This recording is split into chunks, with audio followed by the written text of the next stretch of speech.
You're winning.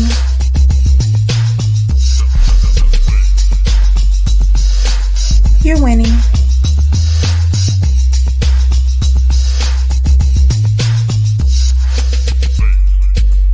You're winning.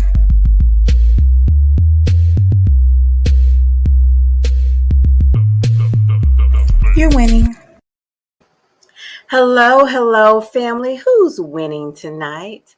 I'm certainly winning. I am winning with Dr. 𝐸𝐴𝐻𝐿. Welcome to another episode of Epic Understanding. I am your host, Coach Love. I just like this picture, guys. Check it out. Come on, check this out with me.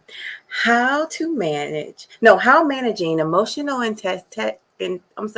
God help me. How managing emotions saves the lives of police and citizens. So that's a pretty big statement. And what could that possibly have to do with saving lives? I'm very curious. I can't wait to find out. Hi, Dr. Lay. How you What's doing? up, Coach? You How got are it, you doing? sir. I'm wonderful. Look, you got me up on here. We got to make this a show. We just got to get it in.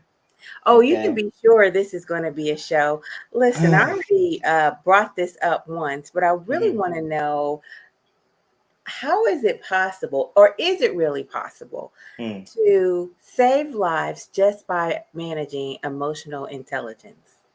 Yes, and I thought the question was so important, because I think I asked myself that question when I went on this journey, and Yeah. the short answer is yes. And it's really your perspective on saving a life, right? I don't Okay. know if we're talking about life or death, more so Mhm. how you are moving through society using your domains, whether it's work, whether it's your family, whether it's your friends and everything like that. And when we look at police and we look at the citizens, we know that that has been a huge topic for almost 2 decades now, Mhm. where we've just seen a lot implode on the relationship between the two.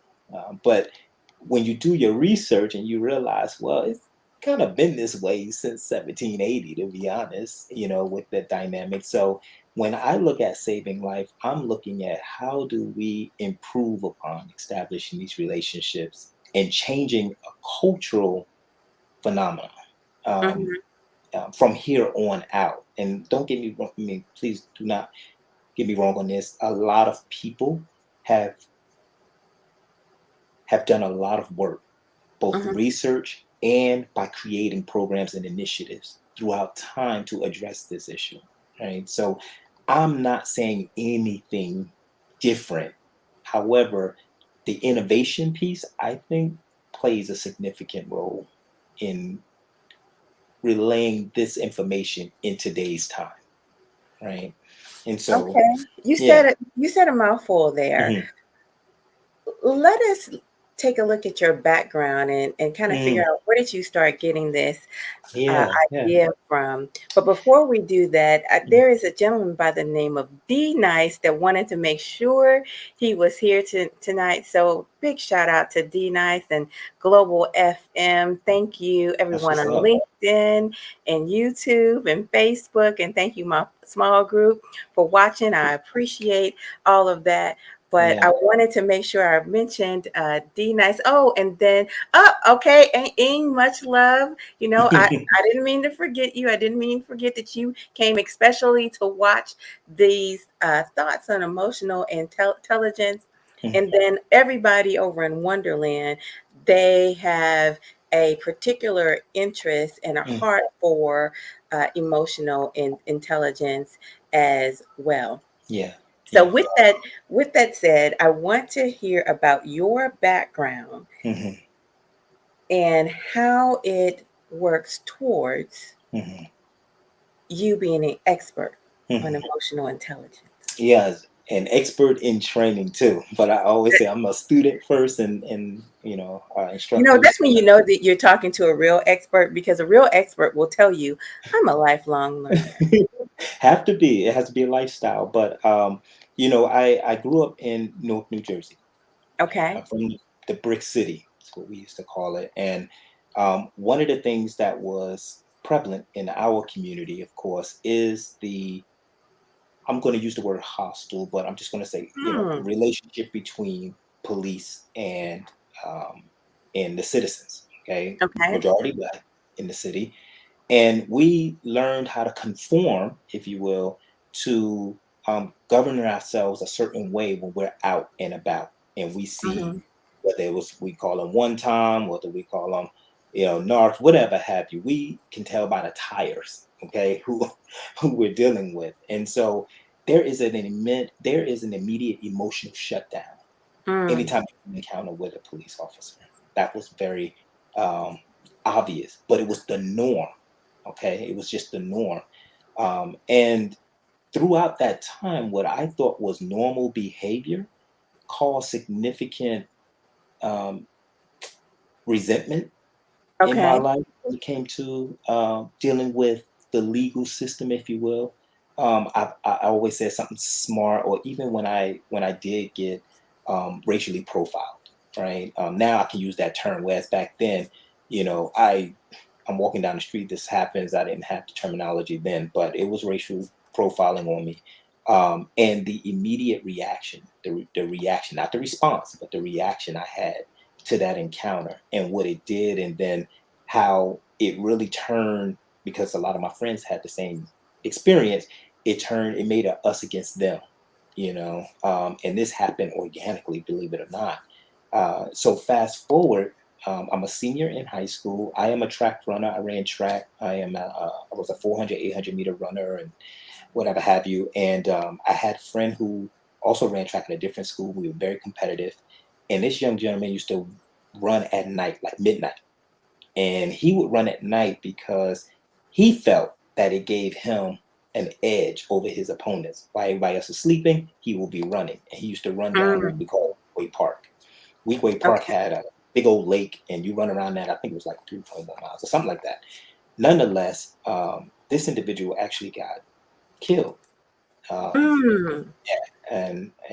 and so, oh, excuse me, end of life, something like that. I don't want to get you, you know, have the algorithm messing up your your YouTube, but nonetheless, that happened, and it was by police, and um, this individual, as far as the family and everything, again, was normal, certain ways that we were treated or looked upon as, and that stuck with me. But Okay. what I learned was how to suppress those type of emotions. I tried to say this is just the norm. This stuff happens. It is what it is, kind of thing. And that stuck with me all the way through my life, though, just how I used to respond to certain triggers. Right. So, needless to say, I was emotionally stumped very early on in my life, because I was building all these barriers, Mhm. instead of learning how to process them. And I think most men, which is why I focus on young men and men my age or older men or whatever have you, is because I think we do get emotionally stumped because society did not give us that platform to say, hey, um, you can express your emotions. It's okay. I did not feel safe enough to do that.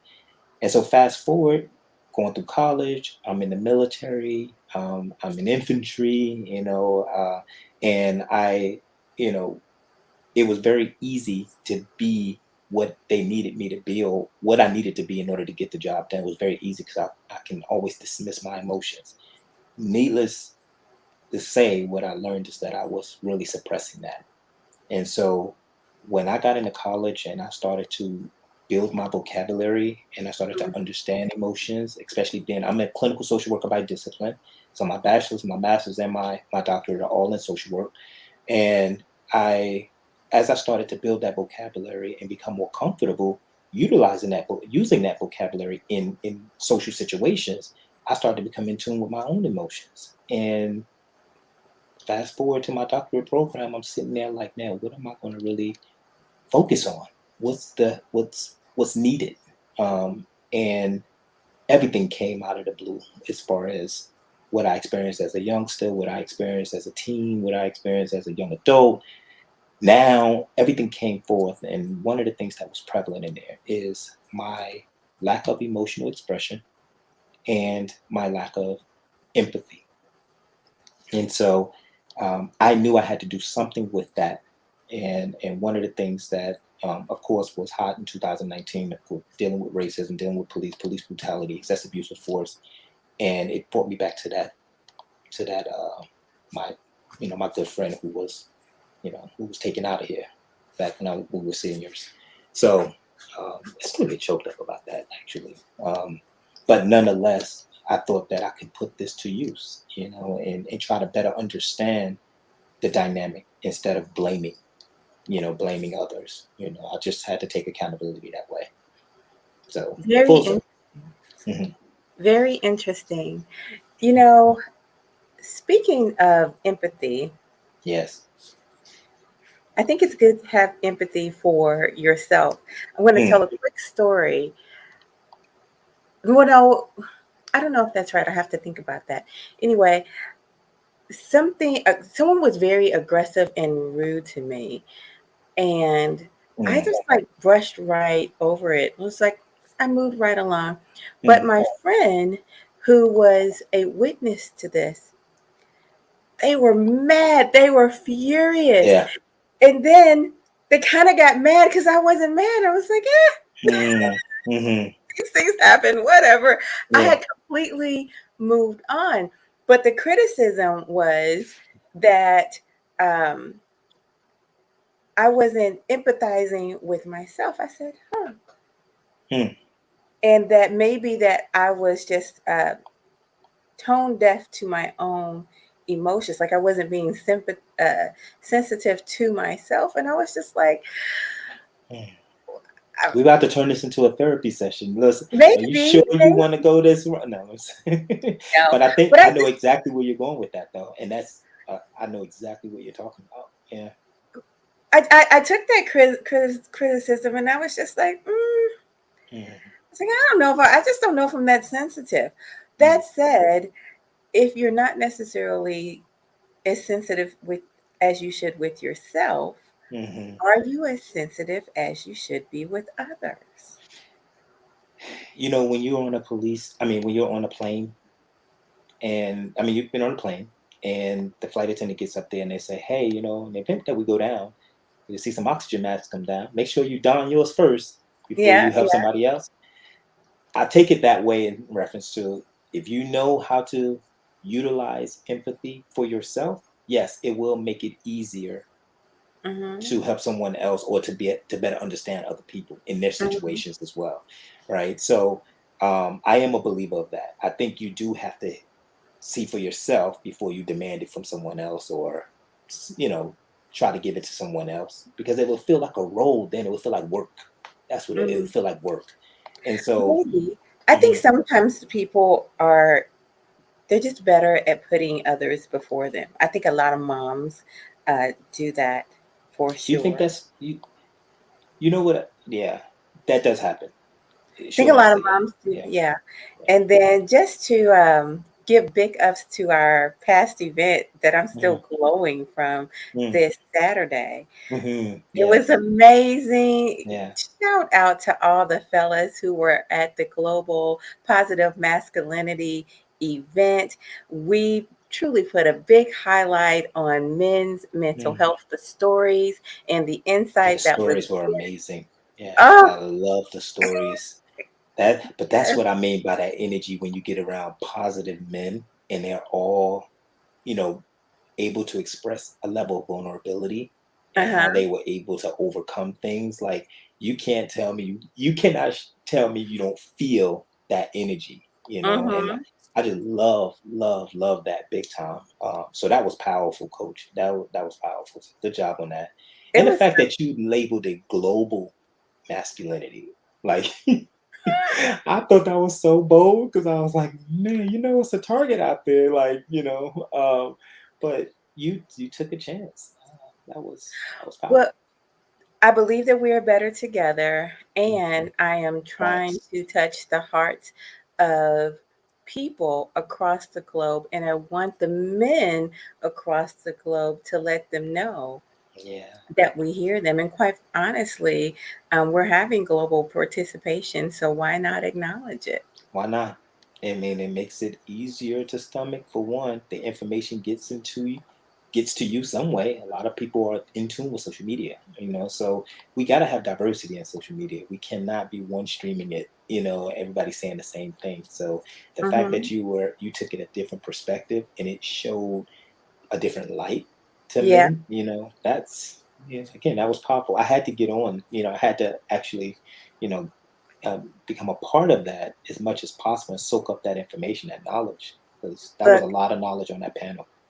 it was something else. My feedback has been amazing. So, like I said, I'm still glowing. I'm Yeah. still glowing. The feedback has been so amazingly positive, and Hmm.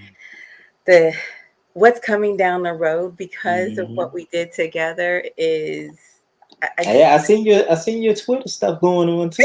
You just popping all over. I don't know. I don't I don't know. You don't put this video in your back shelf, like, because you about to just take off, or you're taking off. oh, You're literally. I said, look at her. I said, okay, coach. Okay. all right, you're winning. I know that. You know what? I'm not even giving you my guy either, because I looked at your video. I'm like, no, that's perfect. I'm not changing that. Don't change that. That's like perfect. Oh, So wow. yeah, yeah. This is really really good. Really good. It's an exciting time, but it's all about the work, right? It's all about the work. Mm. Definitely not going to get my head in the clouds. Still grinding, grinding, grinding, Yeah, grinding. yeah, yeah. Because it's listen, how did they used to say it? Don't get high on your own supply, Facts. right? Facts. Can't Yeah. do that. I still got to stay on the grind and Hmm. focus on that positive message and helping Hmm. people, which is what you do with men. Yeah. MEN. Yeah. Tell us how you help people with this organization Hmm. and tell us what it's actually about.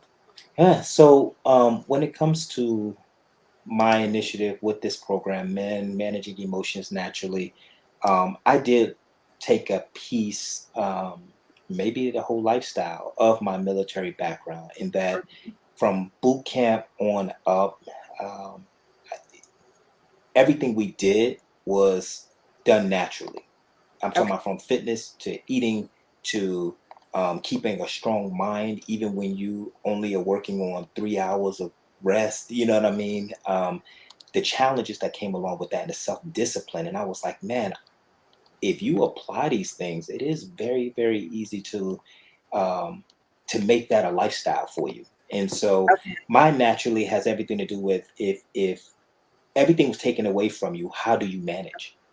How do Mm, you control your emotions? Like, I'm not forget. I'm not saying wifey gone and children gone and all of that. The things that add to that value that's added. But I mean, how do you bring value for yourself? And so that when you do have those other entities, you know how to treat them. You know how to approach. And I had to learn that first and foremost. I'm no saint in this, and so. When I said managing emotions naturally, I used to spell the whole thing out. I had no idea about the acronym. That came later, So okay. everything had managing emotions naturally. It was just a long, and my wife, she was just like, man, I said, I gotta shorten this because the media says you want to be short and succinct with your information, and you want people to remember it and everything. Mhm. And then sure enough, it was just like, okay, I gotta in the military, we acronym everything. Yes, Okay, we got yes, an I acronym for do. everything. And I said, man, let me just use what I know. And sure enough, MEN. And I'm directing it towards boys and men. And so it was just fitting. Um, That's a blessing, you know, right? yeah, yeah. And that was, very important for me when I started to research and looking at what is emotional intelligence, or EQ is what we call it. Right, And right. so we credit this to uh, individual Salaboy and Mayer, John Mayer. Hmm. These individuals defined emotional intelligence. Okay. And then in the 90s, I want to say around the early 1990s, there was a book by Daniel Goldman Okay. who, and it was entitled Emotional Intelligence. And he pretty much brought it to the public. At least that's what my research shows, is that, that's when everybody started using this. And what was so interesting about it is that many thought that the IQ determines success. Okay. Right. For a long time, we thought the higher your IQ, you pretty much are going to be very successful. But the studies indicated that those with ordinary IQs, they outperformed those with high IQs at least 70% of the time. All right. Mm-hmm. So the missing piece was that the important aspect in predicting a person's long-term success was discovered to be the emotional intelligence, or Yes. EQ. And that followed decades of research. So I Okay. said, okay, I'm onto something here. It's definitely something from within. And when you look at from within versus your social or your out, emotional intelligence, it has two major components to it. And what I focus on in my training, and it's the intrapersonal and your interpersonal. So intra is your personal competency, and your intra is your personal competency, and inter is your social competency, Mhm. right? So your capacity to control or reroute your own feelings and motivations and behaviors is referred to as intrapersonal intelligence. Okay. Okay. So when I looked at that, and I looked at my surroundings, I always look at myself first, and was like, wow, Okay. socially, how do I impact others? Today, in today's society, you hear a lot about, I don't know if you've been in, you've been hearing it as well, but there's a lot about what is a high value man. And this the Oh guy, God. Yeah. it is true, because it is true, because and Kevin Samuels, he didn't start it. He kind of just he got the conversation going. They were talking about this beforehand. Yeah. But one of the things he stated that make you a high value man, and a lot of men who consider themselves high value came out with, they're like, yeah, that's actually true, is your ability to network and your social status. And so when they look at emotional intelligence, knowing that the two major components is your personal and your social, and that social has everything to do with how you're able to connect with people, how you're able to be on one-on-one with someone, how can you work in groups, right? And that was so impactful. So I was like, wow, you know what? This will be adding value to young men. And if they learn the skills and they practice it day in and day out, it becomes a lifestyle thing. Now they build a better social rapport. You're going to get a Mhm. different outcome. That's how Mhm. I looked at it, right? Yeah. And so those are the two um, uh, major components there.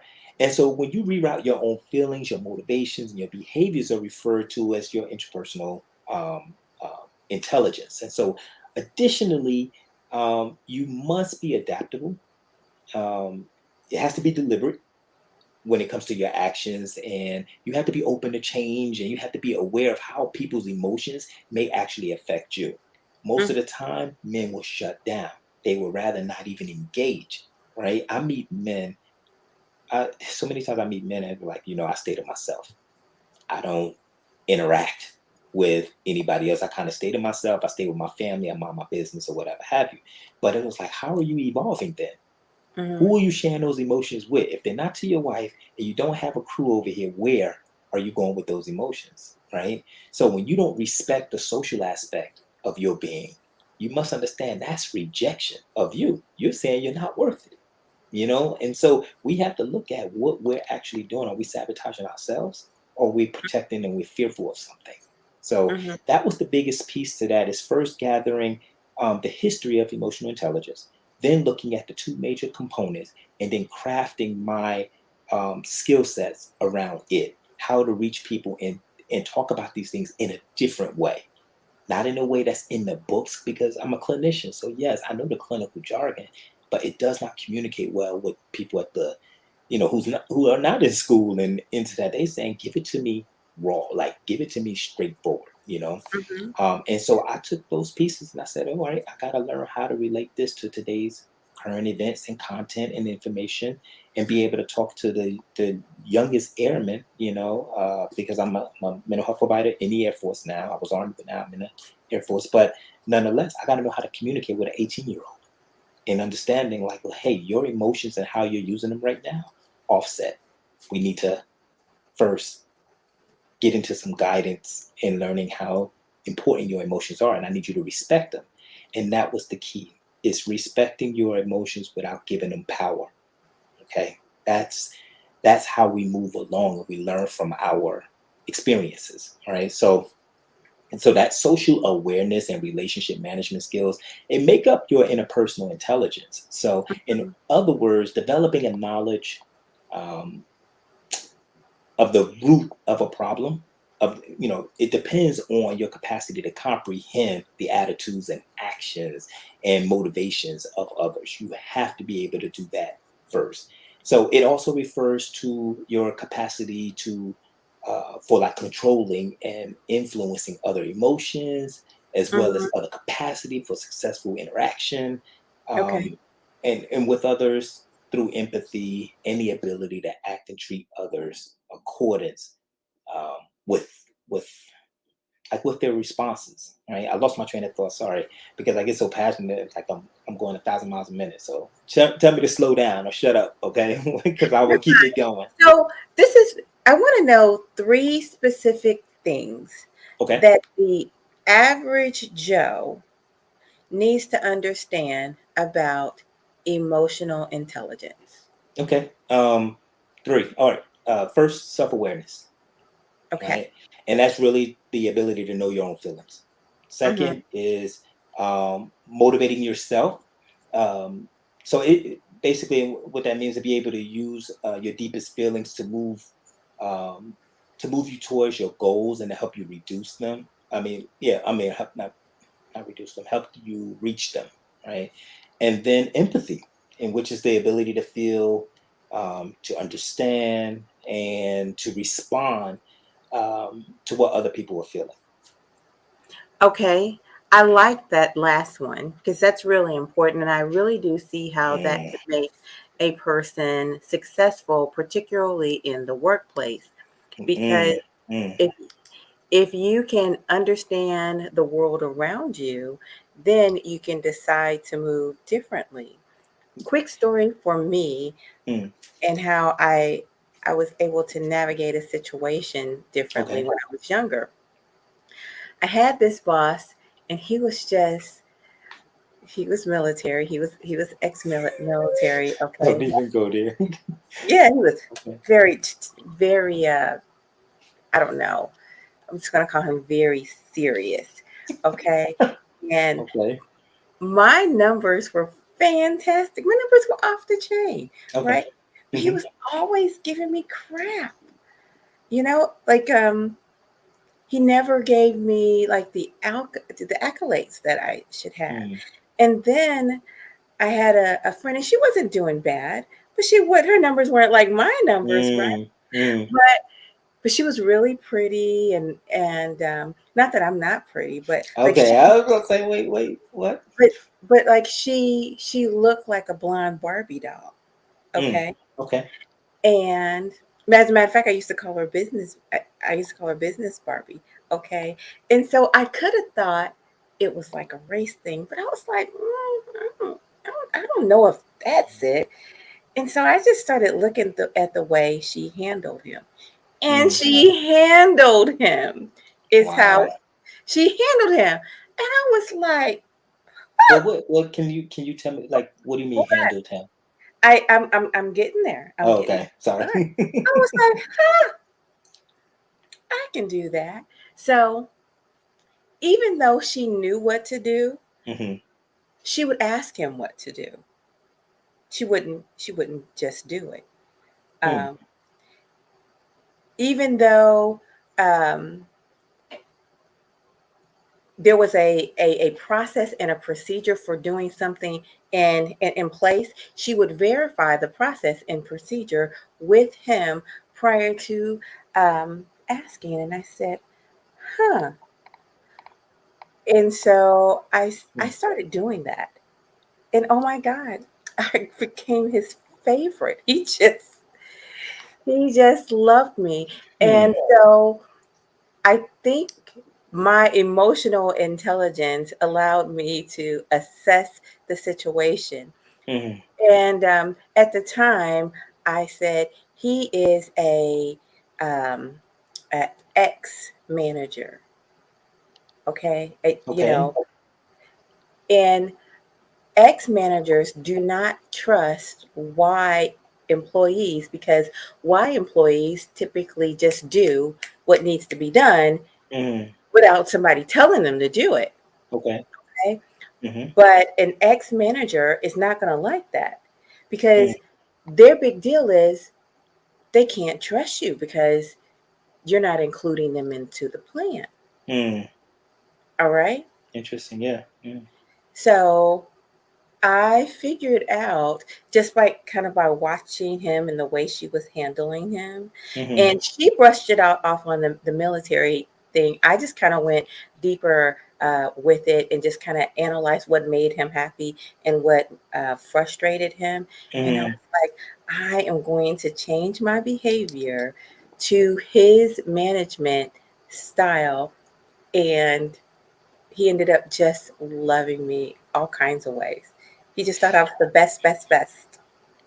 It's interesting you mentioned that as far as how his mindset was and his delivery Mm-hmm. and how you were the performer, but um, you know, that's sort of toxic femininity. I'm just gonna let you know what she used, but whatever, we won't go there. No, because that's not toxic femininity. That You is don't think she employee. used her femininity to kind of get him into No, a point of like, all right, I I know think how to, you know, get I my think you way. can.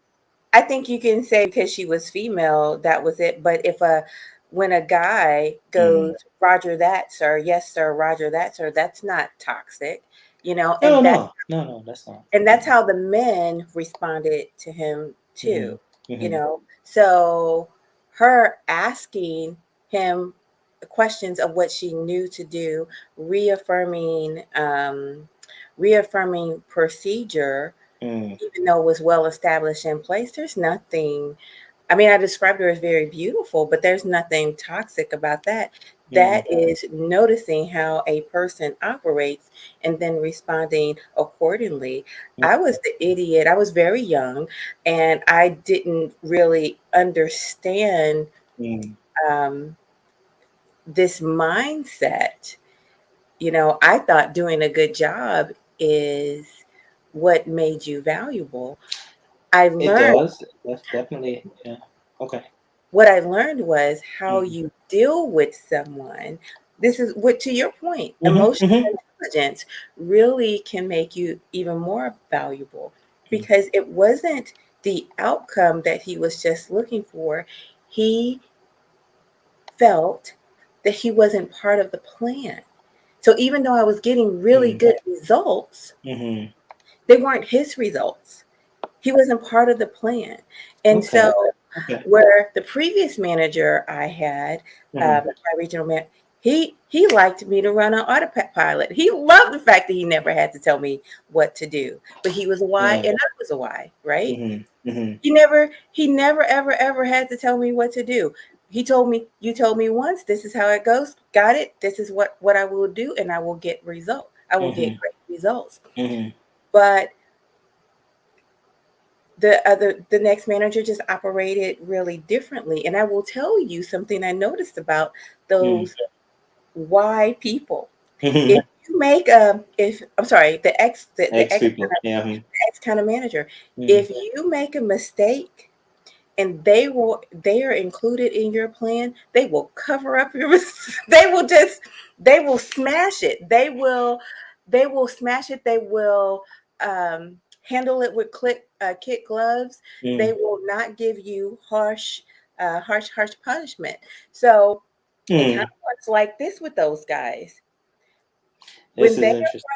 Mm-hmm. when they are part of look at this in your work. When Mm-hmm. they are part of the plan, you get high praise for doing good. Okay. When they are part of the plan, you get low punishment for a mistake happening. However, Mm. with an ex person, even if you do good, you don't get high praise. You just go, yeah, you're doing a job. But if something goes wrong because they're not part of the plan, you get very harsh criticism.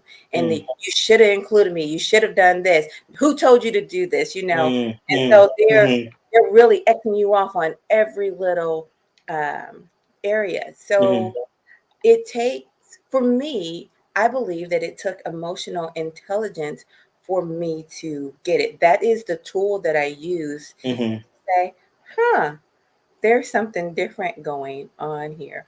mhm, And I would say that I studied the men that they did contribute. It's just that the men that reported to him were in a satellite office, so I mhm, wasn't able to watch them as much as I was able to watch the other female that reported to him. So it had very little to do with the fact that she was female, and it had more to do with me watching how she managed him, because I knew she'd been at the company longer than I had.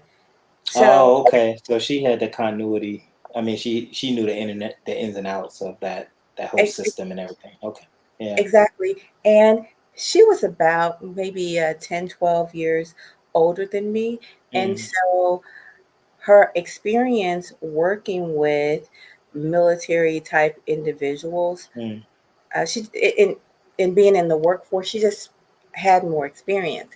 I say that because she knew instantly who and what she was dealing with. And I'll tell mhm, you what, years later, mhm, I knew instantly who and what I was dealing with. And mhm, when I got new leadership, mhm. I knew how to partner with them Oh, differently. okay. And Yeah. it has Yeah. nothing to do with being a man or a woman, because I've had female leaders Mhm, that I've had to partner with in that way and mhm, talk through what I was seeing, what I was thinking, and then making sure that they were um, approving how we were the plan going forward, and it really made them happy. At the same token, I've had female leaders that I've had to work with just like, don't mhm. tell me everything you're doing. That's why I hired you, just Exactly. Yeah. Yeah. do your thing. Call me when it's CPR. So let me ask you something then. Do you believe that you are born with emotional intelligence? I think that I've gotten better at it. I think you have some degree of emotional intelligence, but I believe that when you're intentional about sharpening your saw, you get better at it.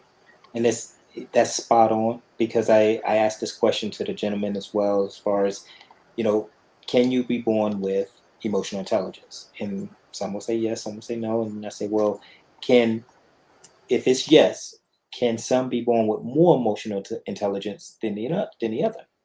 They will say yes, and Mhm. essentially they were spot on, but anyone can actually learn the skills to improve their EQ or emotional intelligence over the course of their life. See, this Mhm. is a lifestyle change. And so when people get in the whole habit of trying something is all good, but it brings no results, because you're basing it on a timeline instead of looking at it like it is a lifestyle. Like my whole life is going to change from here on out. I'm no longer going to do the old thing that I was doing, whatever it may be. So if that connection that you had and you learned how to communicate with this specific boss because he really demanded that of you in all actuality, you could have literally taken his leadership style and really quit, or you know what, I ain't got to put up with this, or you know what, he's a hole or whatever. You could have easily turned it negative, but you observed, you looked from within, and you said, you know what, I'm going to adjust, and here you go. You do that with him, and then any other leader that came in afterwards, you knew what to do. That is the lifestyle. You made it an actual lifestyle. That is success. That brain plasticity is the brain's ability to change and adapt by growing new neural connections. So, this is what makes it possible for us to learn and to use emotional intelligence skills. And in fact, you can lose like half your brain. And with training and treatment, the other half can rewire itself to give you most of the abilities you lost. So it's definitely a powerful tool to have. And that's why I'm so passionate about it, because I really do think that if you employ these skills at an early age, which is why I need to target the younger audience. And by the time they get my age and they practice it for so long, and learning to adapt, learning to understand people, learning about empathy and the importance of it. But older people like myself and older can still learn these things as long as they put into their mind that this is going to be a life changing event, not I just need to do this to have a healthier marriage. That's no, that's not the way it works. I want you to employ it for the rest of your life. So that's good on you. You didn't give up.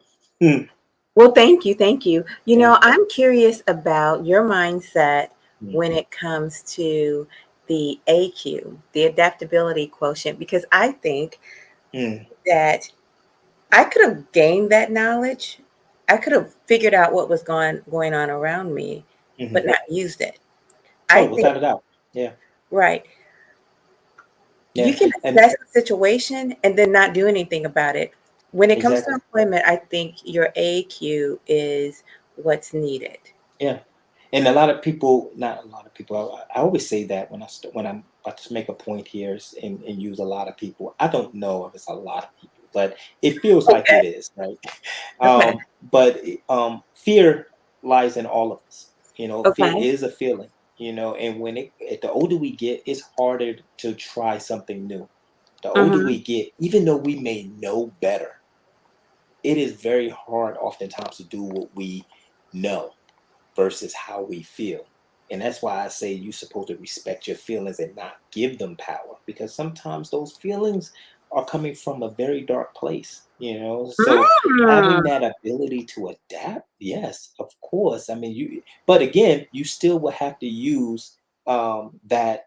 Yeah, for instance, in order to improve your EQ, right, your limbic system, right, or yeah, limbic system, also known as your emotional center, and your prefrontal cortex, which is like your rational Well, thinking, you better right? talk about the prefrontal cortex. You We go, look boy. Give we, me some of but that. Give me some of that. you need to stop. But look, You know what? You talking? Look, you're talking about language, the limbic system, the free frontal this cortex. because Come on, this is let's talk about the important. frontal lobe. Let's get with it. Come on. See, and I wasn't going to even go into reason about this, but for now, it is You important push to my know. nerd button. You push the nerd button. Come on. Well, I mean, the thing about it is, we're talking about what you're thinking, right? It first Mm-hmm. starts with a thought. Some people, often people think that it's an emotion, like you went from 0 to 100. No, Mm-hmm. the emotional piece is literally your body's way of telling you what you just thought, right? So it has to Okay. pass your emotional center first before it gets to your prefrontal cortex. Okay, so Okay. sometimes if it gets stuck here, on the um, emotional center, and you react at that time, you just rewire. Oh, okay. And so I think this is why, you get in an argument or whatever have you, and people typically say some things and do things that they didn't mean. Then they got to go back and they got to apologize, and they got to Mm-hmm. say, I'm sorry, because now they done calm down. The fight or flight is gone, and now the rational side comes through. You know what? I was wrong about that. That wasn't good. I apologize or whatever. So To you think we're supposed to dig that when people have a mouth on them and they just fly off? You think we're supposed to accept that foolishness? You think so? When you say accept it, I don't think you're supposed to own it, right? One of the things I've learned in my own life is to look at a situation and say, I don't know what that person is going through today to make them at this moment in time in this event lash out at me and not know me, Mm-hmm. or who knows what they were going through that day, right? So with men, especially when it comes to men, it is nothing for us to go from 0 to 100 with one another. Mm-hmm. You know what I mean? When it comes Oh, to, you said with one another. That's yeah, interesting. of course, man. We're barbaric in a lot of ways, right? Because when someone tries to flex or anything, that's our cue. Like, okay, we got to de-escalate. Again, another reason why I wanted to work with police, because that de-escalation training is real. And I came from the military where we're taught to de-escalate. We feel threat, de-escalate. Mhm. And it Now, looks I'm down with good. the whole de-escalation thing. I'm definitely down with that. You are. Yeah. Okay. All right. And the reason I say that is because it does look good in a deployed setting. Okay. You know, nobody will say anything really. But you try to do that in Timbuktu, Iowa. You know what I mean? Your de-escalation tactics, as a young man or whatever, and you think you're just defending yourself, that can escalate in a different way. Okay, So explain that. Explain yeah. that. So of course, when you're in combat, or for military members, they know this. I mean, we learn a lot of de-escalation training. We learn how to self-defend. We do a lot to protect ourselves and protect our fellow men. That's really what it's Okay. about, right?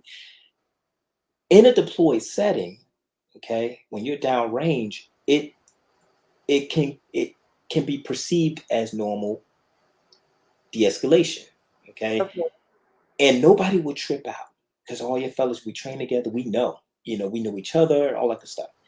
Well, you go back home, what we call garrison, Okay. and you're in a little small town, and let's just say you had a bar or something like that. Okay. Your reaction that's acceptable downrange is not the same in this area. Everybody will look at you like, yo, what's going on with you? What's the matter with you? And the reason why that was so important for me to understand is because when we saw what happened with George Floyd, Mm-hmm. and we saw people just stand around and pull out phones and all of that good stuff or whatever have you, I'm going to say this, and I'm very careful with my words with this, but I want people to be able to have an understanding that when you're given a profile of a threat, this is what the Mm-hmm. profile looks like. Okay, this is what the profile looks like. There's a certain way you handle that profile to reduce that threat, especially if you've been told through your intel, like, hey, boom, this is threat. If you see this, this is how we handle it. Okay. When police, and this is what made me so curious and why I wanted to target police officers as well and educating and understanding, because I do have a level of empathy for them. I understand now, that if you're given a profile and that profile says this is what they look like, that's a threat, your reaction may be a certain way, even though that person may not actually be a threat. Okay, but that was the profile that was given. You don't So I know. just want to pause though. Yeah. I want to go back and focus on something that really matters. Yeah. Because I do talk with my students and my clients about this. Mhm. And it is number one, developing a professional Mhm. personality type, a professional identity. Professional identity. Now, Okay. comparing that to what you said, Mm. you said that responding one way in one particular area can be detrimental in if you responded the same way in another area, Right. which is the exact same thing that I'm saying. And I say you don't act the same way at your grandmother's house that you do at a party. So Right. it's not changing your identity, Mm. it's Mm. changing, deciding which piece of you to show up, you know. Or what you perceive as a threat. It's going to warrant a certain reaction, Well, depending I on where you guess are, what I'm right? talking about, I'm not even just talking about threats. I'm talking Okay. about having behaviors that are maladaptive. Okay. The Okay. reason, Okay. yeah, the reason why you don't go in your grandmother's house yelling and cursing is because that's Mm. not how you operate. Right. That's right. Okay. That's right. In that environment, you know better. Yes. Exactly. Hmm. Exactly. But You in know, all actuality, that is it. That's intelligence. exactly. That's emotional intelligence. Yeah. You have to act like you have some sense. You might not have any sense, but Hmm. act Mm. like Mm. you have some sense. You The know how. Yeah. Yeah. Exactly, Yeah. exactly. So So. in the same way, in the work environment, Hmm. I try to tell people who don't necessarily come from a professional background that Mm-hmm. this is how you operate. There is a such thing as company culture Yeah. from Oh yeah. Oh yeah. right, but it's in every single thing you have going on, from Okay. the way you dress to the way you communicate. Do you blind see people in an organization, or do you not blind see Mm. people in an organization? Do Mm-hmm. you Are you instant messaging all day back and forth, or does the culture say you walk over and talk to that person Mm-hmm.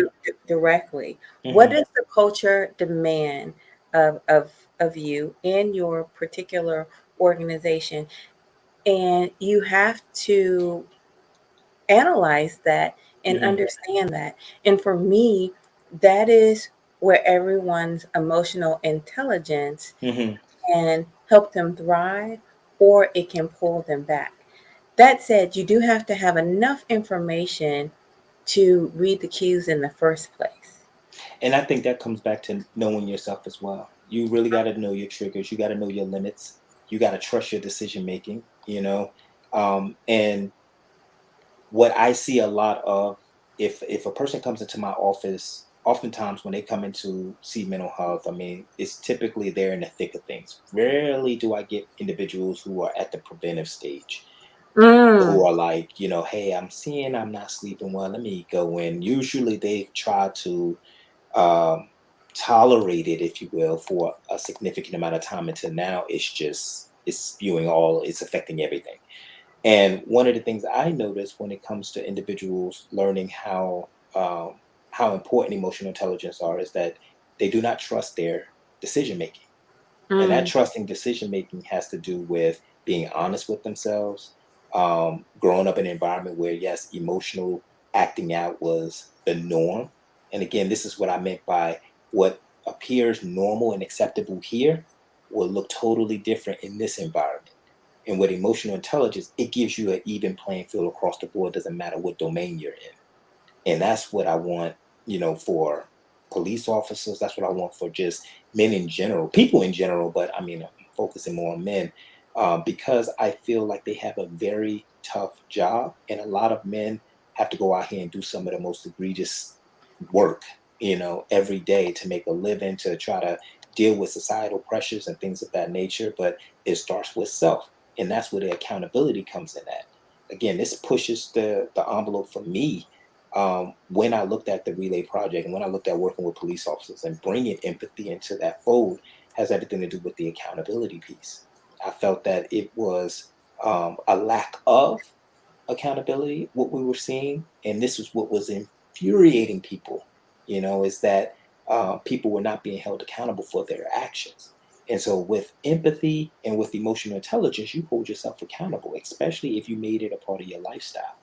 And so I said, you know what? If we can apply these tools every day, practice a little bit of mindfulness in situations that may seem hostile, but you keep your cool and you learn to de escalate. Tell you a story. I was on a watch with a police officer. It was about 11:30 at night, 11 o'clock Mhm. at night, and I was sitting in the driver's seat. And this individual, he was a white guy. We're talking. He knew the neighborhood. Of course, he knew what corners to go and sit at. He knew the whole thing. He knew his neighborhood very well because he's been there for a significant amount of time. And one day, when I was out with him, we're driving down this street. He sees this tall, the back of this tall black kid, had locks, and he was just walking, nothing up.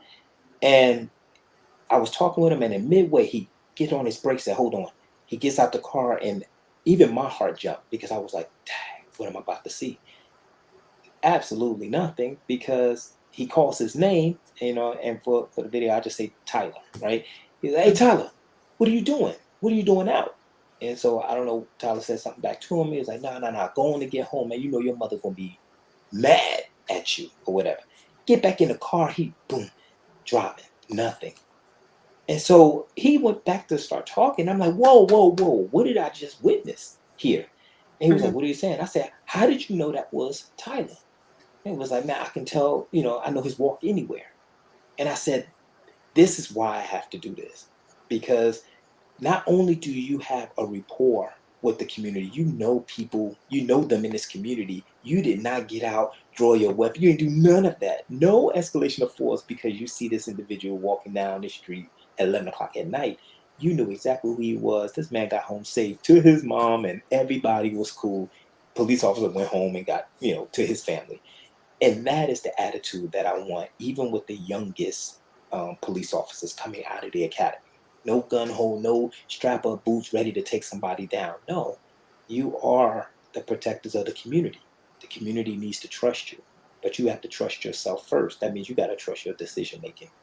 And your decision making comes to understanding your emotions, how you're regulated. And so, That is amazing. That yeah. is amazing. If you've just joined us, we are here with Dr. Rahim Alay. He is telling us about how emotional intelligence saves lives. He just gave us a beautiful story about how a police officer used his emotional intelligence to assess a situation and everyone went home safe. And you're giving us a little insight to your relay project. Can you tell Mm. us a little bit more about that?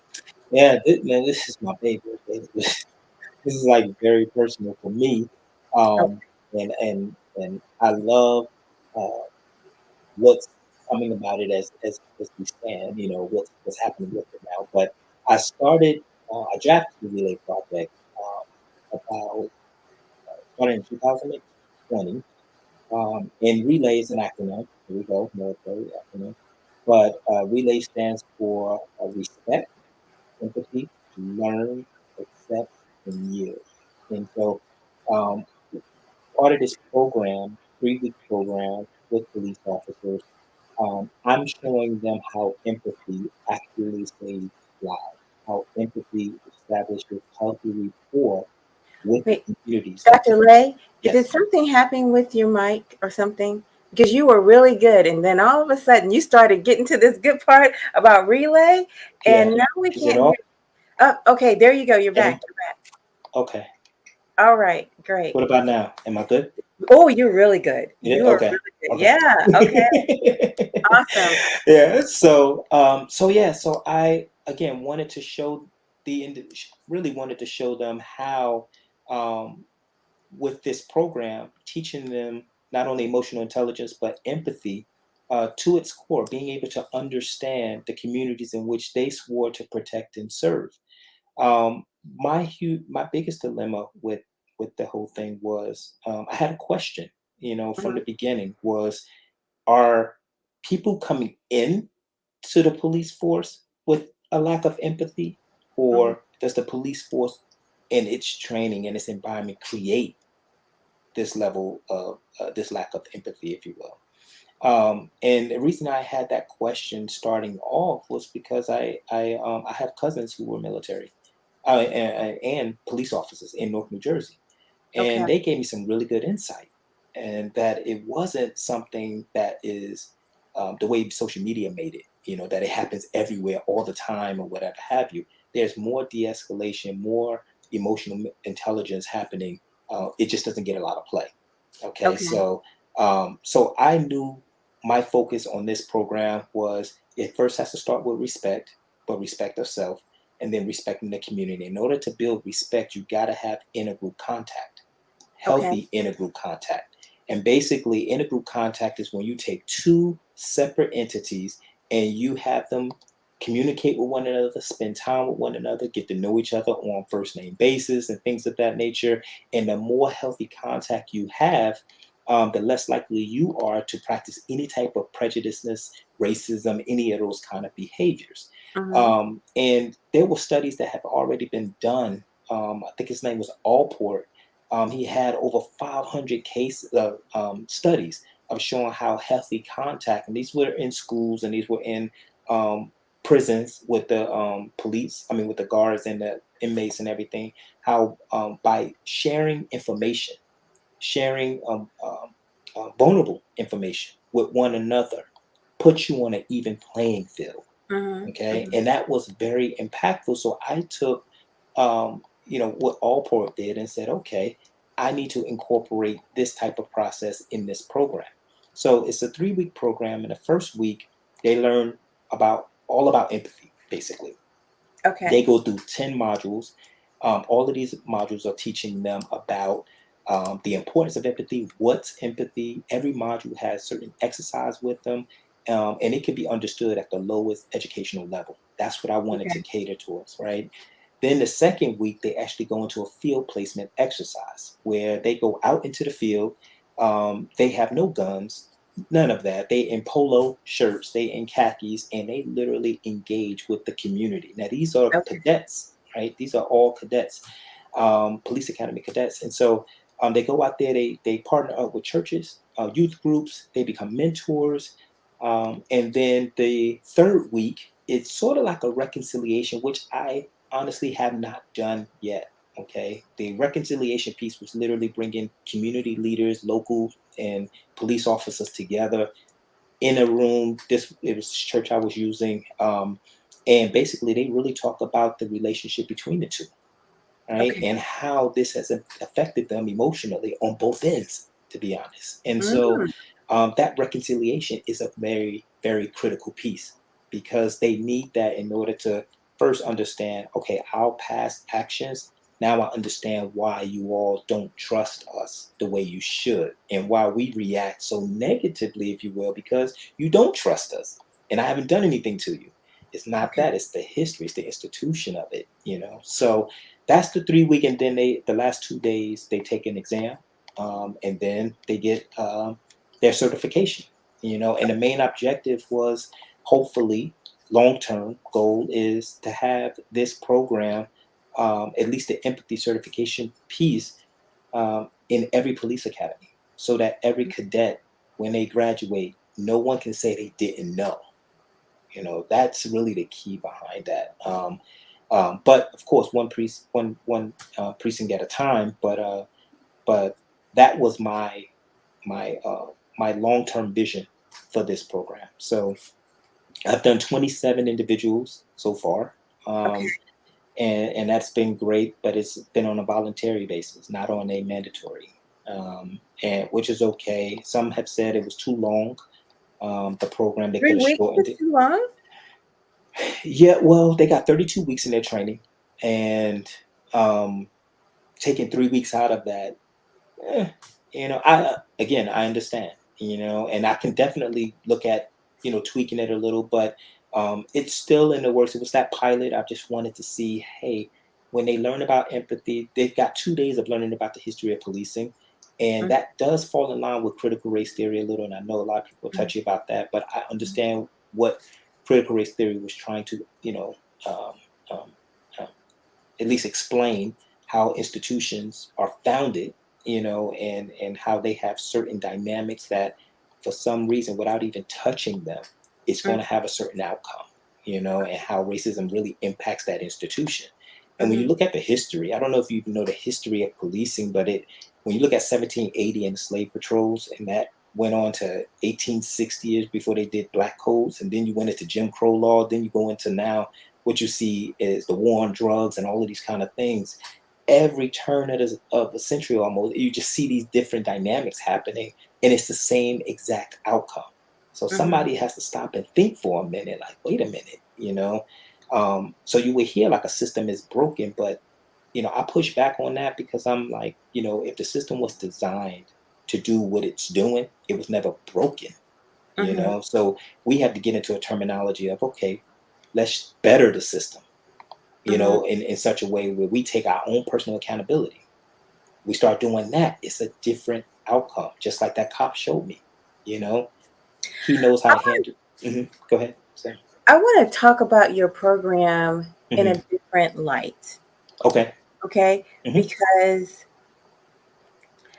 I don't know if you're familiar. Are you familiar with Chief William Blair out of Minnesota? Minnesota. Okay. Yep. So I've interviewed him several times. He's a friend of the show. And Awesome. one of the policies he has is that he only hires people who have volunteered. So if you haven't been a volunteer in your life, he will, you can't get past him. You can't be a part of his force. Okay? Volunteer for what exactly? Like anything? Anything. If you don't use your time to help society, then he's not going to pay you to use your time Interesting.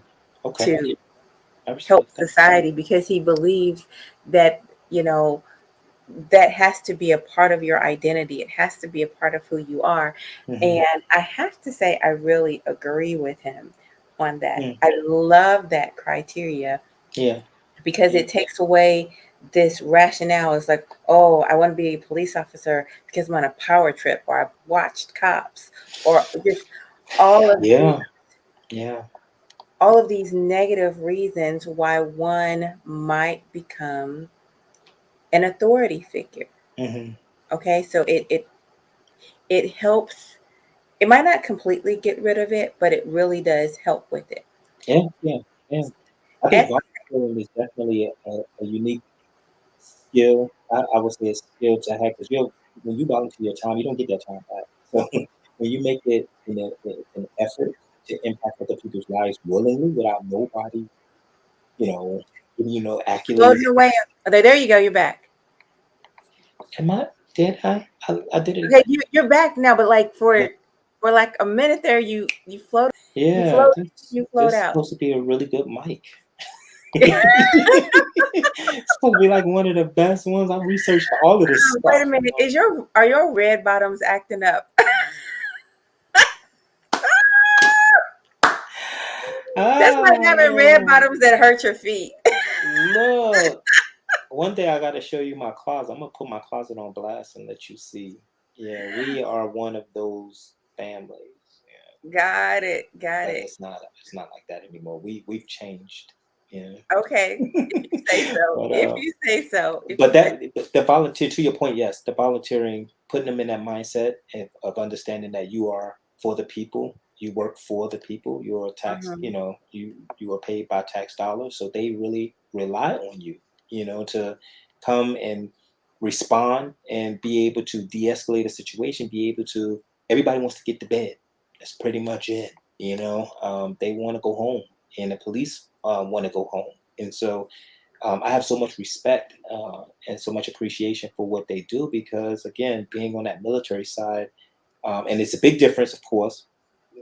How they protect here is not military. I know Mhm. people like to see their whole military outfits, and they look just like, something, like they're going to some type of war, whatever have you. But when you when you build connections with them, which is what I was able to do, and talk to these police officers, and yeah, they just want to get home. And if it makes sense to them, that's another thing I noticed. When it makes sense to them, when they can agree, like, okay, I can see how this can be useful, especially for young police officers coming in, having an emotional intelligence about what it is they do, and they're not coming in just ready to draw their weapon, because the training is intense like that. Like, it gives them that power, like, wow, I could put somebody, down, or whatever have you. So, but learning to use good decision making Mhm. when they're approaching people, especially if they don't. There was a study that literally showed police officers who had no contact with Black people outside of work were actually more aggressive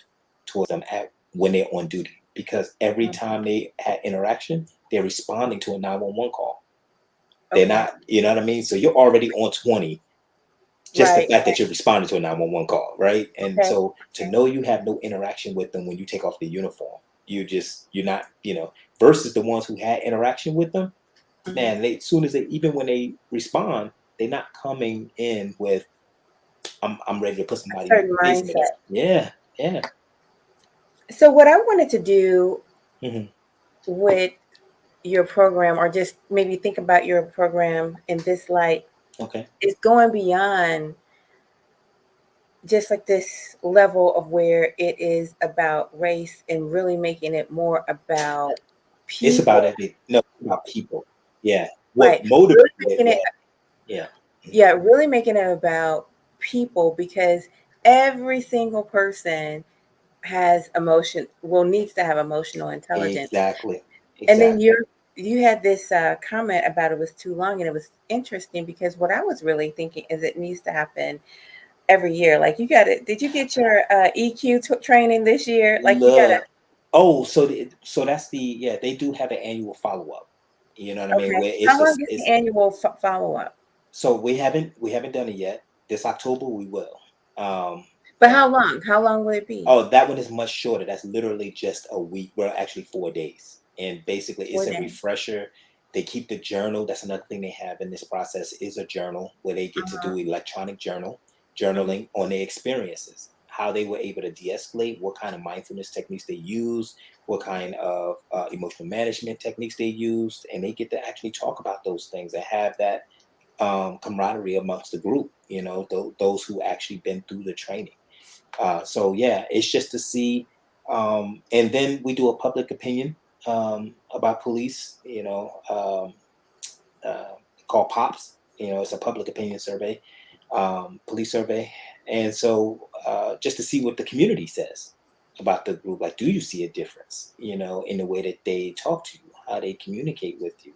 And you're right. It's any community. It's any community, and it's across the board. And that's how I wanted to make it more universal. Just to have, I wanted them all to have the same vocabulary, basically. So they know that they're in this together. They are for the community. So yeah, it's definitely a follow up with that. I The other aspect to this as well is the train the trainer impact, Okay. because I am very interested in having those police officers who went through the training to become trainers themselves and then train the next group. Okay. Instead of employing more people outside to come in, they got the bodies to actually do it themselves. So that's again another military tactic we use. We really try to stick it to our community, and we do a trainer. We hold ourselves accountable in that sense. So that is another aspect of the training. Okay. So, what tool do you use to make sure that people stay engaged with this all year long? Do you see it being a part of quarterly evaluations? Because for me, it really has, Mhm, in order for this to really be effective, it mhm. needs to be a part of the culture. Yes, yes. So I partnered with a forensic psychologist who is responsible for the different trainings and educational assessments and tools with police officers. The forensic psychologists I do have, they have about 6 precincts. Basically, they are responsible for. And so she is able to do the check-in. She's able to give them their or email them their assessments, their quarterly assessments that they do. Some of them have been very short, kind of like one sentences, two sentences. But I was really impressed to see how a couple of them have maintained their mentorship status with Okay. individuals in the community. So I thought that was pretty awesome. And they're doing it on their own. They're not getting the accolades for it, but now that they have that accountability and they're working in that community, this was something I learned with the police as well, is that they pick where they're going. I thought it Okay. was like the military, like once you graduate, we need bodies here. We need you over here. So to choose an environment that you didn't grow up in, where the studies show that police officers who police the area in which they were raised in, they have a better quality of life. They have better rapport with the people. And it makes sense, of course, because you know that community. You went to school with a lot of them. You kind of know the ins and outs. You know how to talk to them and everything. So it really was mind-boggling when you see individuals who are from a different part of that city volunteer to go work in a part of the city that they usually don't interact with. And so I thought that was very interesting. And when I did my interviews, I interviewed about 70 police officers, with the same 6 questions, and one of them was like, hey, why policing? Why'd you choose policing? But to hear some of the responses, I think it So, has what more to. were some of the responses? Um, one individual was like, I need to know. We need to know all the 6 questions, but yeah. yeah. So the first one was why policing. That was one question, and then I asked them about emotional intelligence, What is their take on emotional intelligence? Can they describe a person in their life who used it very well? Then I asked them exactly how much interaction you have with people outside of you, like your demographics, your reference group. You know, and your reference groups are just literally people, their opinion of them matter. So if they need you to respond a certain way, you're going to respond that way because that reference groups matter. It matters to you. All right. So that was key. And then, you know, if you worked in this certain area, how are you expecting to build rapport with them? You know, to see what, you know. So I heard responses of, I wanted it to go where the action is. That was alarming. I heard an individual say, I want to protect those that can't protect themselves. And so you can look at that either way, you know. And my point is behind that was, well, your neighborhood has crime as well too. You know, what's the difference? You know, and so I wanted to challenge, and I didn't go too deep with that, but I wanted to challenge them to think like, man, why did I choose this area? Why did I go here instead of stay in my hometown or whatever have you? And I don't know if it's every single state that does this, but in this particular area it did. But nonetheless, that was very interesting to me to learn some of the responses, and then many of them were genuine. I'm talking about family history of policing in their family. The men, that's what they did, and so I thought that was interesting in and of itself, and looking at whether or not they would be good candidates for the program. I really was going to take any and everybody. I didn't care, but it was very lopsided with the volunteers, and I just wanted to have more diversity in the volunteer initiative, because I think it shows your chief that, okay, he's about this life. He really wants to be a good impact, you know, because he volunteered for that. That's pretty cool. So what were the list of questions again?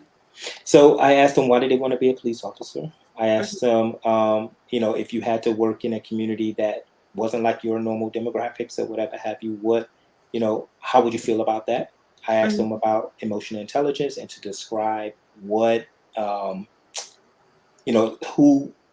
demonstrated good emotional intelligence in their lives and how did they apply it, just to kind of see where they were going with that. Their previous work history, I would ask. And so that had more to do with, if they came from the military. That's really what, I can tell individuals that actually had the military background, just some of the language they would use. I'm like, okay. So, and then, the other one. Oh, diversity on the police force. Yeah. And I said, what does that mean to you? Is that something you feel like you would speak up about? Is that something, and the last one was you're a rookie. You're in the squad car with someone who is senior, how much of a voice would you think you would have? Because it again, their setup is just like military, that, an E1 wouldn't question no E6. That's not right. So how would you respond if you saw something that you literally emotionally felt like, this is, I don't know, because we often hear these stories of like, proving yourself, or I don't feel like I'm in the space to say something because I'm just not getting in, I'm fresh. The bystander effect, I guess you could say. So, but those questions was all geared towards, hey, what kind of mindset they're coming in with, and I think that that's important when you're talking about a job that is so aggressive, intense. There is a level of emotional intelligence you're going to need to do that type of job every day. Every day you're in a squad car, every day you responding to 911, my heart goes out to it, man, because that's pretty intense. At least in the military, I mean, we 6 months, 9 months, 12 months deployed, we come home, for the most part, and we got a year layover, 2 year. Every day, this is your response. Do you think police officers should have mandatory? This is gonna sound so weird, but like a mandatory soft time. And I'm making up. Like a desk job, like yeah. in the 50s, Patton, General Patton, when the men used to go to war, they would be on the ship, and that was like their dwell time, this reintegration time. They had time to kind of get themselves together after they went to battle and intense, And when a police officer is engaged in a situation that turned into a shootout or whatever it may have been, I often wondered, like, what happens to them? Like, do they just keep it going? Like, no, I need to get back out there, and do what I need to do. And now I do equate that to any other aggressive, if you will, type of job. Football players who got knocked unconscious, how much late dwell time they got, or Yeah. whatever. But I do think they need that desk job to kind of just, I mean, And dial it maybe back. I might not put them at a desk job because it might be torture for them, but I might put them on a job where their job was to like replenish people. So, like becoming an instructor or something, Right. instructor duty. Like And I think they do that. no, but like you have to do this. Like So is you that following a series of events, or just you've been in the car for 4 years, you need to do something else? maybe Mm, I don't know the exact perfect way to do this, or yeah. maybe you've been involved in so many incidents, right? None Oh, of them okay. really Yeah. bad. None of them really bad, but because you've had this experience, we know that this type of exposure wears on you. Oh man. Oh yeah. Yep. Because of this, our research shows that you need to reset. So we're Hmm. sending you to reset. It's not punishment, it's actually healthy and good for you. Hmm. And the desk job is my punishment. I mean, Right. But because the the reason why administrative I duties. said not a desk job is because desk job kind of seems like, You see how you went there? No, no, no, that's it not. does. You know it That's does. the You know these men coach. don't. These No, men and women see, do not want to be at a desk job if that's not what they're designed to do. Just because when you are a person who likes to get out and get your hands dirty and get into stuff, you want to get out, get your hands dirty, and get into stuff. They I don't want to get sit it. at a desk. They don't want to be pushing papers all around. That would be torture. So I don't want to torture anyone, but I do Mm, want them to use a different part of their brain purposely. administrative duties is great organizational skills first and foremost. You are not going And to tell me that there are people who don't view desk jobs as oh, I torture. know they are. Oh yeah, I know they are. Okay, Yeah. so I don't even want to go there. It's like, oh, I'm putting you on desk work. You know, that would just be horrible. I just want to put Mm, them in some type of activity hmm. that is where they're replenishing themselves and replenishing other people and developing a different set of skills and nurturing a different set of instincts. I would tell you, me personally, I think for most police most police precincts are undermanned, Hmm. and you got some pulling double shifts, having to take other people, because they don't have the manning. And one of the things, I was up in DC, I was doing a training. Was it a training? Yeah, I was doing a training up there. And at lunchtime, we went to this DC steak place that supposed to have banging steaks, and it was good. It was like steak sandwich kind of thing, but it was a police officer serving. Mm. That man does that every single week, Okay. and Okay. it's a black owned Philly cheese kind of spot, A Philly and cheese survey. Okay. yeah, and he literally volunteers. He flipping. He's doing his thing. He's in his uniform, but that's his volunteer spot. He said, "This is me getting away," from the hustle and bustle kind of thing. And I honestly believe the more exposure they have in the communities that they protect and they serve, that lifestyle starts to get that work-life balance. Because Hmm. I always equate burnout as an insecure hard worker with an unfulfilled personal life.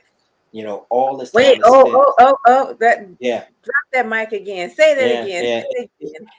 When I looked at it, from a therapeutic standpoint, I know we always associate burnout with, you're just doing the same job, you've been doing it for the longest and all of that stuff. But honestly, what we're seeing is, at least what I'm seeing in the shift is burnout is an insecure hard worker, an unfulfilled personal life, and what that means is um, they're working for someone else, not for themselves. They're working because it's a demand, right? So much so that it takes away from their own personal life. They're not feeding themselves, no way, shape, or form. You're going to A get to a burnout insecure and hard worker with with an a unfulfilled personal life. unfulfilled personal life. Man. And we see that a lot across the board. I don't get anybody that's in any type of labor intensive job where it's demanding hours, you're going to make sacrifices in other places. And they literally have an unfulfilled personal life. No relationships. Mm, They may be married, but they really not, you know. They're literally not even dedicated to their work. They have this insecurity about their work. Like, I don't want to be seen as the weakling. I don't want to be seen as the mhm. one who can't hold their weight. I don't want to be seen as the one who can't put in the same amount of hours, even though my quality is being neglected. Now I'm just here, oh, we need you to pull an extra shift. Trust me when I tell you, after years of doing that, months of doing that, depending on some people, and you have nothing on the back end, how are you replenishing yourself? There's no way something's going to happen, and that's where we have to start to dial it back some and start looking at how do we enrich our personal life. We know human contact enriches personal lives. I'm talking about take away the money, take away anything else, food and people. Watch what happens to people. Food and people. Food and people. Literally just that engagement, you know. Watch what happens to people. Watch how they light up. If it's embraced and they are literally compassionate and they're literally really trying to accept one another on equal playing fields, it's a big difference. It's a big difference. So we have to respect that human contact is what's important. We saw what happened to the pandemic. The more people were isolated, you saw more problems. Mm, Just straight up, like kids, especially teens, had the toughest time because they was used to social interact. Take that mm. away, you're going to feel some kind of way. So, it was just, parents were mad that they had to go to school on a computer. It was hard for a lot of people. So, and that's what was coming into my office for the past 2 years, roughly. But nonetheless, though, it's definitely that insecure hard worker. Yeah, but it leads to an unfulfilled personal life, and it's burnout is right around the corner. Yeah, Wow, that was definitely a mic drop moment for mic sure. drop moment. A I like mic that drop mic drop moment. moment. You know what? I want to thank everybody for watching us tonight. It has been magnificent. There is still a lot more to unpack. Tell us again, what is MEN, Mm. MEN? What does that stand for? Managing emotions naturally, and it's you learning more about empathy, the ability to establish healthy rapport with people, the ability to understand your emotions, to respect them and not give them power. And it's about your emotional IQ as well, or EQ, excuse me, as well, is learning more about yourself, learning how to monitor your emotions so that you can be as useful to the people that you impact, that you're around, that you have relations with, whatever have you. This is so important for us, I think, for men specifically, because I do believe in your campaign, this masculinity and this spotlight on men, and everybody's picking out this negative, that negative energy. I don't care who you are, it's going to sit on your spirit. You cannot keep hearing that stuff over and over and think you're going to be out there still going and having a good. It doesn't work. We will have to take accountability. Once we start to take accountability more so with our behavior, with the way we treat people, how we react or how we respond to people, you're going to see the new story being told, and now we control our own narrative as men across the board, is what I'm saying. And so the more emotional intelligence we have, the more likely we are to be successful in our day-to-day lives.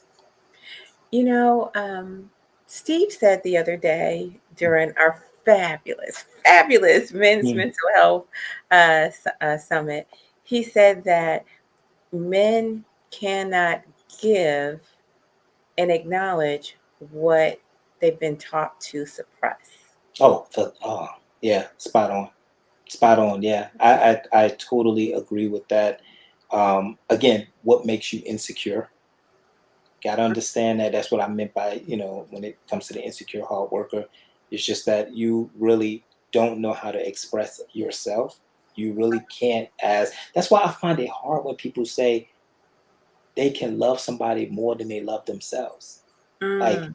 that don't even make sense to me, because if you've never elevated yourself to that level of love, how do you know what it looks like?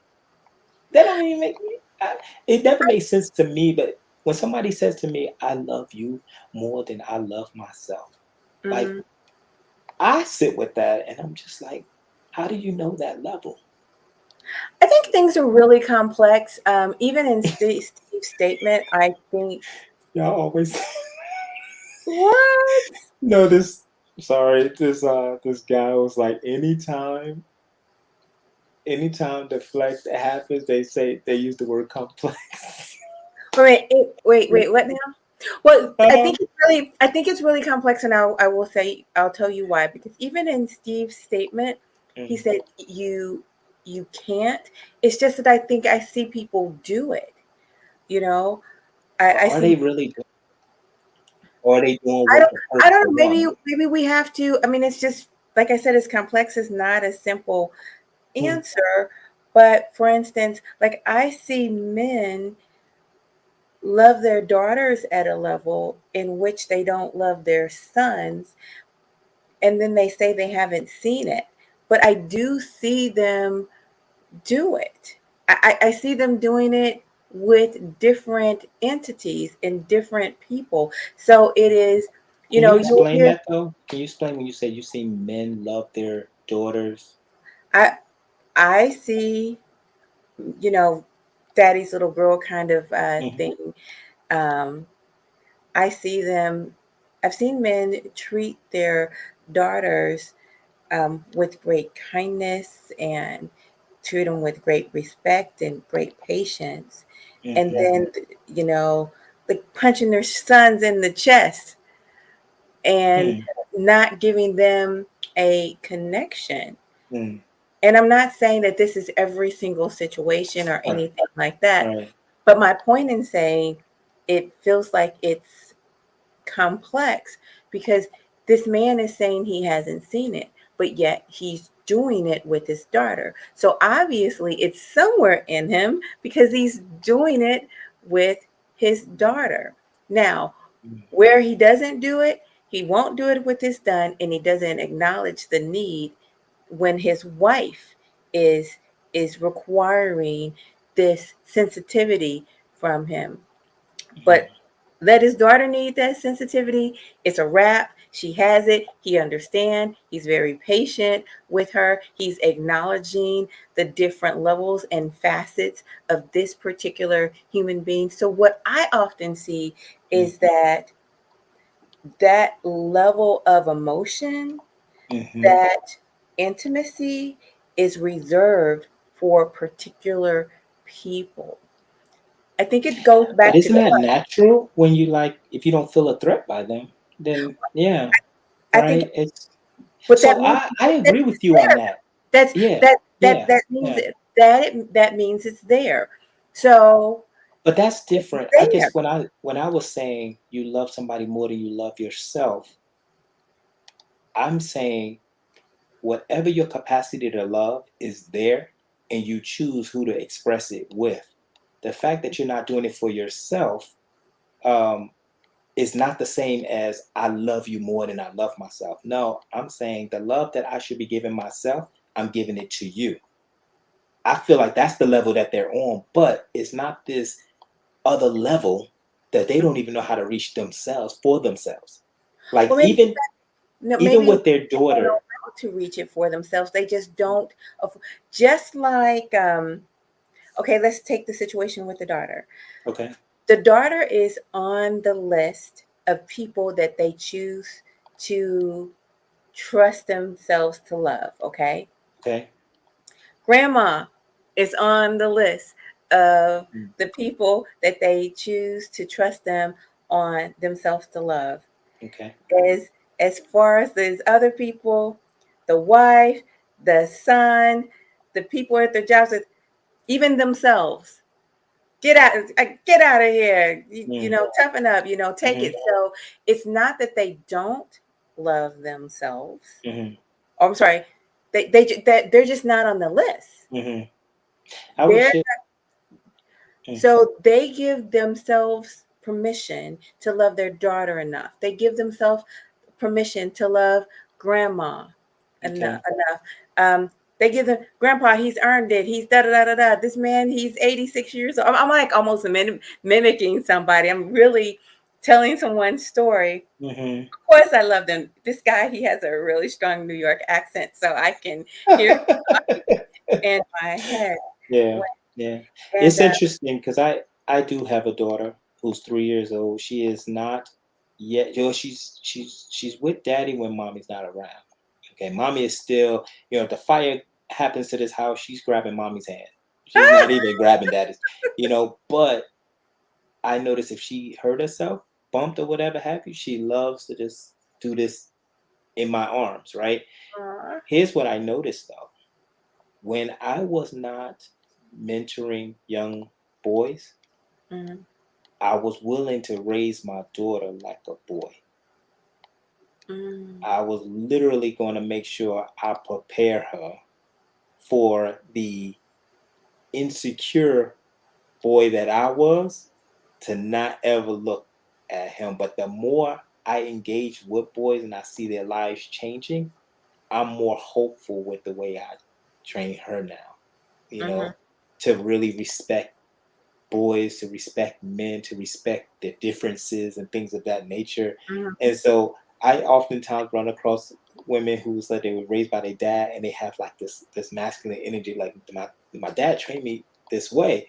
And I used to be like, because your I used to say that because your dad was he mentored no boys. Like he was so scared that he said, I'm gonna train you to literally protect yourself about these dudes, whatever. But it was something that was so eye opening to me. My frat brothers, I'm a member of Alpha Phi Alpha, right? So we have these young boys that we mentor, and the more I mentor them and I see the growth in them, I do handle my daughter differently now. I'm not like, don't you ever, I'm not pushing her that way, but there is this level of sensitivity that I do have with my daughter that I do have with my wife. They made it to where it's okay to be, Yeah. you know. But I have this shirt and everybody laughs at it when I wear it, but it says, "You can't tell me what to do. You're not my daughter." Ah, And I like it. I like everybody cracks up when they see this shirt, and sometimes I forget I'm wearing it, and I just see somebody laugh, and I'm like, "So funny, like your shirt is cute." And I look down at Nairi, and I'm like, "Man, that is my little girl," kind of thing. But I get what you're saying on that. It does make you feel like you have to cover her. I feel like I have to cover her and protect Mhm. her, and and show her this delicate side of me because I don't want her to be afraid of men. I don't want her thinking we're all kind of thing. So that's interesting. Yeah, I get that. So I can rethink my whole, you can't love beyond your capacity. But when I hear that statement, I'm just like, oh, I don't know how Well, to. it definitely sounds weird, and this is why I say it is complex. It's You really have to, Yeah. yeah, exactly. You have to think. You know Yeah. what? This is what I want to tell people. Just because you're a hammer doesn't mean that everything is a nail. So Mm, you get this thought process that you've been trained to think, and every answer, oh, this is like you're automatic in what you're thinking. Like I said, a word complex that kind of triggered you back to mm, what you're thinking. But like you thought you had a hammer in your hand, so you thought I was a nail. But mm. that's not That's how a it good one. Yeah. that's Gotcha. not how it works. You have to be present Hmm. in the moment. Yeah. You have to be present in the moment. The audience is saying that you explained everything extremely well. Oh, awesome.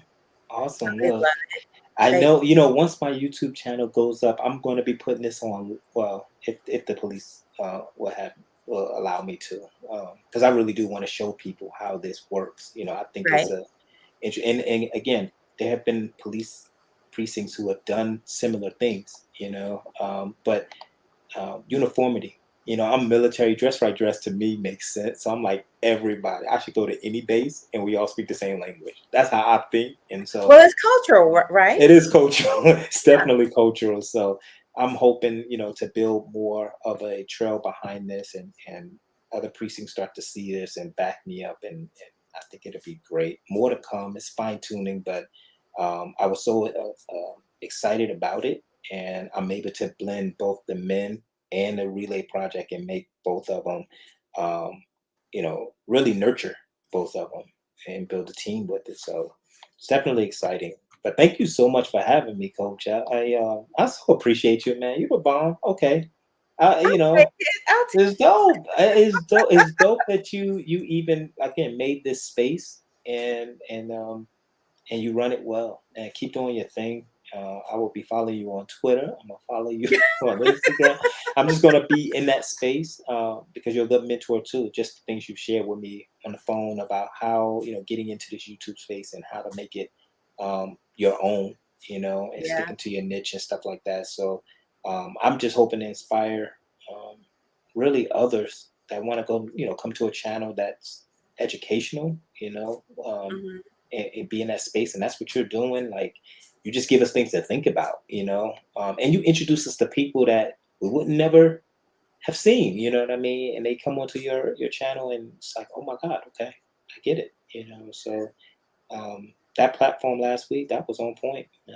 I mean, oh, and Yeah. Sugar Ray, we are literally talking in reference to me looking at my books and my ideas and what I want to do and stuff like that. So I'm learning a lot from him as well, and I'll be learning a lot from him. So this was great networking.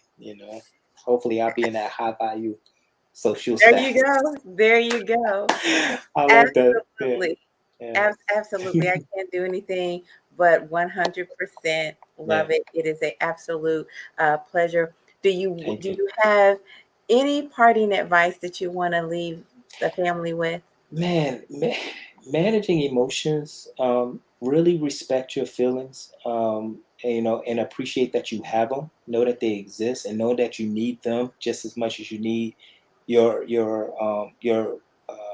logic sense as well to really navigate the tough decisions we got to make day to day. I mean, we really are trying to get through the day, and we're trying to build a some type of life for ourselves, the people we have in our life and things of that nature. So if you, in taking accountability, if you say, hey, I want this person in my life, I want this job in my life, I want this education in my life, I want whatever you decide to bring into your life, please understand you are in the middle. Those are domains. However you impact those individuals, you got to hold yourself accountable in that when it comes to that, right? That whatever type of incident situations occur in your life, just know you are literally accountable for all of those things because you asked for those things to be in your life. So having your emotions regulated to the point where I can manage and I don't have to react, I can respond appropriately, it's going to give you a different outcome for you, not Okay. situation, Yeah. but Yeah. for you, And so I just think it's so important that we mind our own. And when we do that, I think you start to see the world just mellow out, people taking accountability, and we're not abusing people's emotions. We're not exploiting them, and we sure as heck are not lacking empathy, right? So Excellent. definitely, thank you for having me. Come on. My pleasure. Mhm. My pleasure. I'm going to hang out with Dr. Lay a little bit Mhm. um, behind the scenes is Mhm. what I'm going to do. So I'll pick his brain for you guys a little bit more. You can expect to see him back Mhm. here again, guys, for sure. And oh, I should bring him back up really fast. Where can I Yeah. find you, Dr. Lay? So LinkedIn is where Yeah. I am, Yeah. and it's Raheem Lay at LinkedIn, Hmm. and then IG for Men. I just started that page. Okay, so there's nothing on there, but I will be posting and getting into the habit of it. And as my social media stuff that gets created and everything, definitely I'll be out there. Because And you're then going on to get you. Mhm. Oh, your YouTube. Yes, I want to know your YouTube channel. What's Yeah. your YouTube So channel? the YouTube is the clinician. Okay. Okay. And again, that's really new. Nothing's on there, guys. Not yet. Anyway, Okay. everything is coming. So I'm super excited to be in this space and really getting involved, getting active. So yeah. Well, I'm going to make sure that the family is able to find you when you get it up. I Mhm. will link your page to my page. So just Yes. float on over. That's what I'm And talking. That's how I start. Look. there you go. That Yeah. is for sure. Yeah. You I guys appreciate it. make, look, y'all hunt down Dr. Lay so he can so he can help us out with Yeah. our emotional intelligence. Yeah. Family, I appreciate you so much for Thank you. watching. You guys are amazing. I couldn't do this without you. Check out Dr. Lay, and I think that we're going to see his program expanding all over the nation. When it comes to policing, we want our police to be equipped to help us go home and help them go home safely. So, with that said, family, thank you for watching, and bye-bye for now.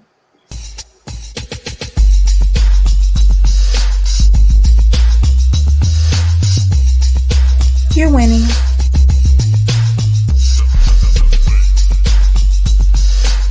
You're winning.